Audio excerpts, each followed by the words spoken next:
Have you ever known exactly what's wrong with you and still couldn't fix it? You know you overthink. You know you say I'm fine when you're not. You know exactly why you reacted the way you did. You could explain it to a friend word for word. And yet, same fight, same feeling, same thought replaying at 1 a.m. Here's something strange. A man named Carl Jung, one of the most influential psychologists who ever lived, said this happens to everyone. Not because people are broken, but because of one thing almost nobody is ever taught. And once you hear it, you start noticing it everywhere. In your relationships, your habits, even the people who irritate you the most. I'm going to show you exactly what that is. And by the end of this video, I'm going to give you something you can actually do about it tonight. Let's start here. Jung said every single one of us wears a kind of mask. He called it the persona. Not a fake version of you, more like the work you, the family gathering you, the everything is fine you. You probably have a few of these. Most of us do. Now here's the thing. Masks aren't the problem. The problem is when you wear one so long, so often that you forget what's underneath it. You can be at a party, surrounded by people, laughing, having a perfectly nice time, and still feel completely alone. Not because the people don't care, but because the version of you in that room isn't the one that actually needed to be seen. If you've ever felt that, lonely in a room full of people, that's not a sign something is wrong with your life. It's a sign there's a gap between the you that people meet and the you that lives underneath. And this is a question that gap raises. One Jung spent his whole life trying to answer. If that's the mask, who's underneath it? To answer that, Jung pointed at something most people would rather not look at. He called it the shadow. Here's a simple way to understand it. Think of someone who really gets under your skin. Not a stranger, someone in your life. Maybe it's a coworker who's too arrogant, or a relative who's too dramatic, or someone who's too needy, too cold, too much. Got someone in mind? Here's Jung's uncomfortable idea. The qualities that bother you most in other people are often qualities you've buried in yourself. Not because you're secretly just like them, but because somewhere along the way you learned that being too much in that particular way wasn't safe. So you tucked it away, hid it, got very good at being the opposite. And now, when you see it in someone else, it doesn't just annoy you, it triggers something because it's a part of you standing right in front of you, wearing someone else's face. That's the shadow. It's not your dark side.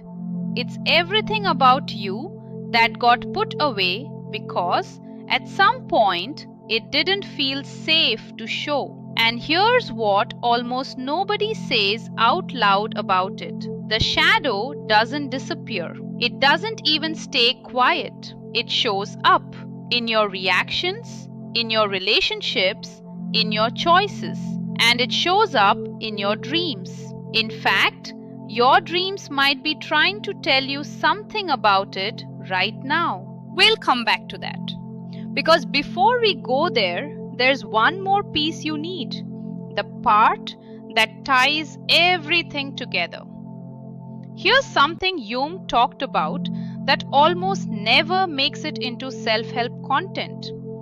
He believed that inside every person there is a kind of inner other, qualities that don't fit how you were taught to show up in the world. If you grew up being told to be strong, don't cry, just handle it, there might be a softer, more feeling part of you that quietly got left behind.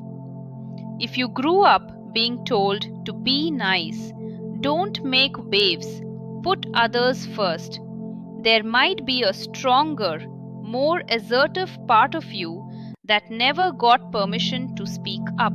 Jung called this hidden inner figure the anima or the animus. But you don't need the terms. Here's what matters. This part often shows up in who you are drawn to. The qualities you admire in a partner, a mentor. Sometimes that's not really about them. It's a part of you looking for a way back in. So now we have three pieces. The mask you wear, the parts of you hiding in plain sight, in the people who irritate you, and the inner other you keep looking for outside yourself. Jung had a word for what happens when all of this finally starts coming together. He called it individuation, becoming whole, becoming who you actually are underneath everything you learned to be. And here's the question that actually matters. How do you do that? Because this is where almost every video on Jung stops. They name the problem beautifully and then leave you with, go journal about it. That's not enough.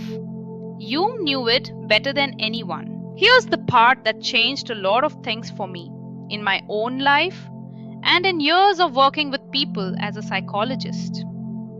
All of this, the mask, the shadow, the inner other, none of it lives in the part of your mind that talks. It lives somewhere older, somewhere that doesn't use words. Think about it.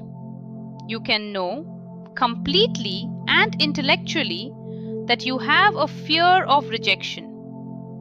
You can explain it perfectly. And the next time someone goes quiet on you, your stomach still drops.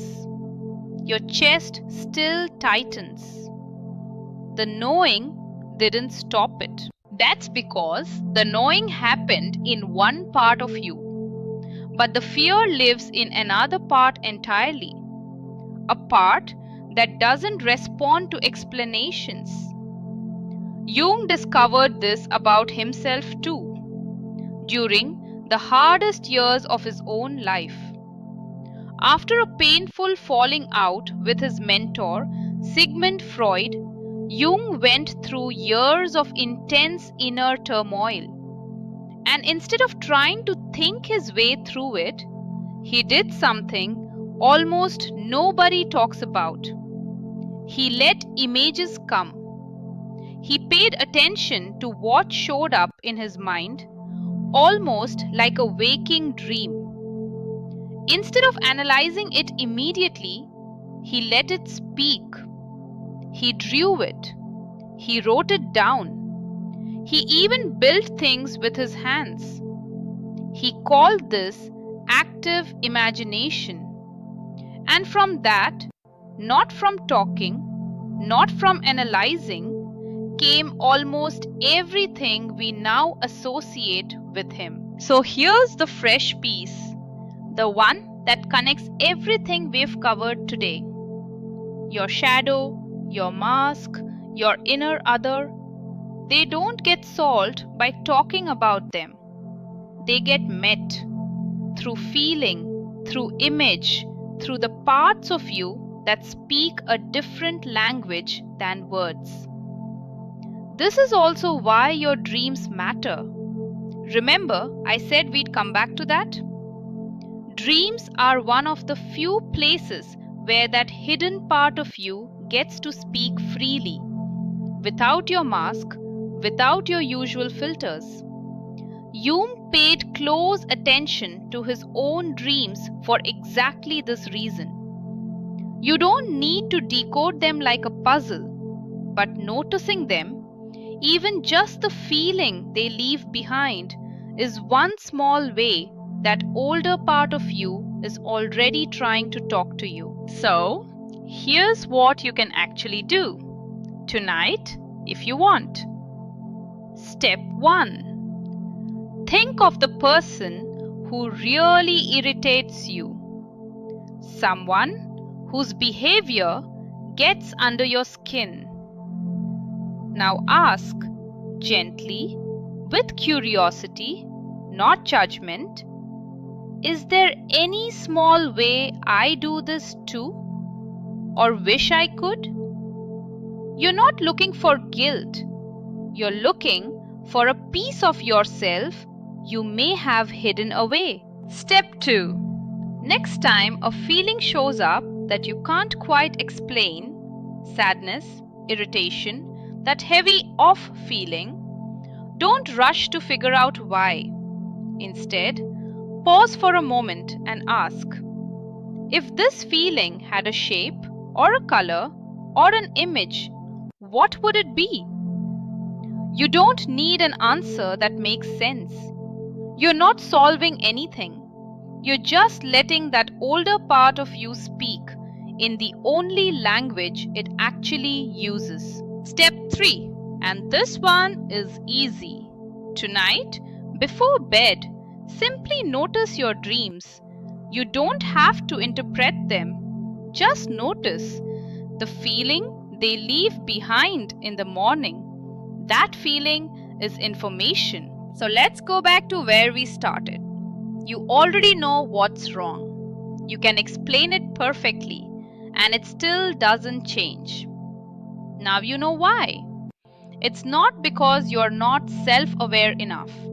It's because self-awareness, the kind that actually changes something, isn't only built with words. It's built by meeting the parts of you that have been waiting, the ones behind the mask, the ones you see in the people who irritate you, the ones you keep looking for in others. That meeting doesn't happen all at once. Jung called it a lifelong process, not a finish line.